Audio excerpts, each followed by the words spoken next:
Donc,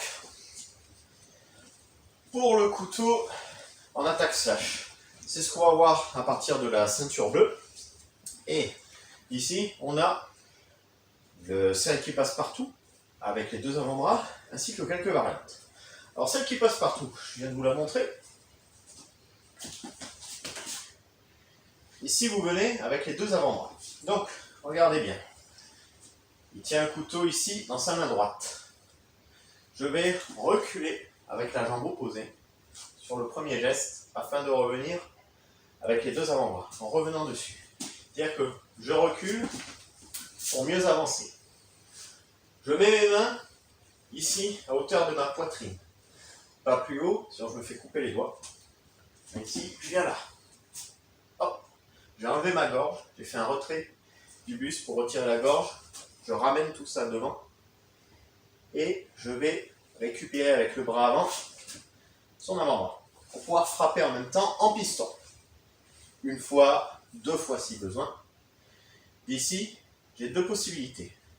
Soit je fais la méthode très utilisée par Richard. Je bloque le poignet, frappe au parti, j'amène au sol, avant le désarmement et la dernière frappe pour pas qu'il se relève tout de suite.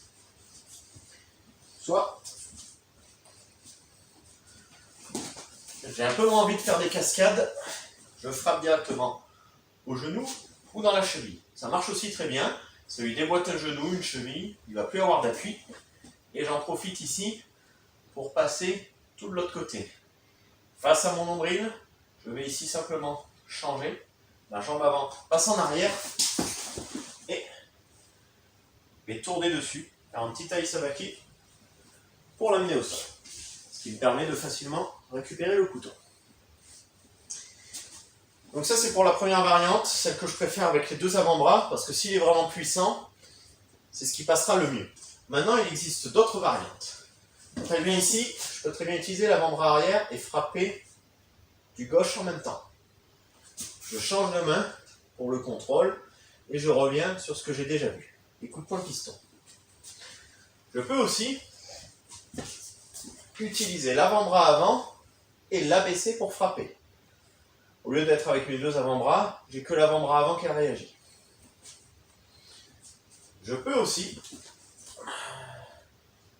revenir avec les deux avant-bras et frapper en premier du gauche, puis changer pour frapper du droit. Ça, ce sont les trois variantes qui existent. Bien entendu, restons pragmatiques et efficaces. La variante la plus utilisée, ça va être celle-là, avec les deux avant-bras, en abaissant du bras avant et en frappant du bras arrière. C'est celle que je préfère. Maintenant, libre à vous de travailler les autres pour être efficace. De toute façon, vous devez les connaître pour le passage de balle. Petit focus sur la saisie. N'oubliez pas de bien ramener ici l'avant-bras à votre nombril, de bien le bloquer pour être fort. Là, j'envoie pas la hanche, l'épaule.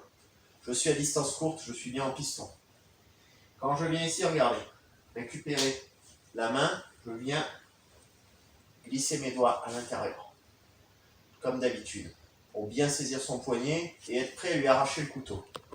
À ce moment-là, je n'ai plus qu'à passer ici sur le côté.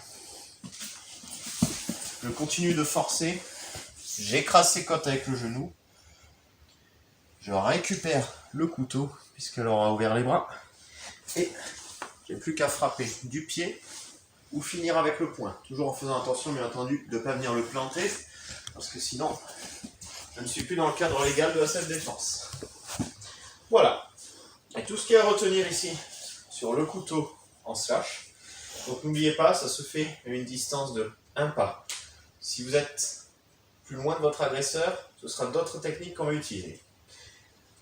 Ben écoutez, à présent, c'est à vous de vous entraîner. Vous pouvez vous entraîner dans le vide avec ces gestes. N'oubliez pas de mettre un pouce j'aime, mettre un maximum de commentaires. On vous répondra dès que possible. Et puis à bientôt chez SDKM Area.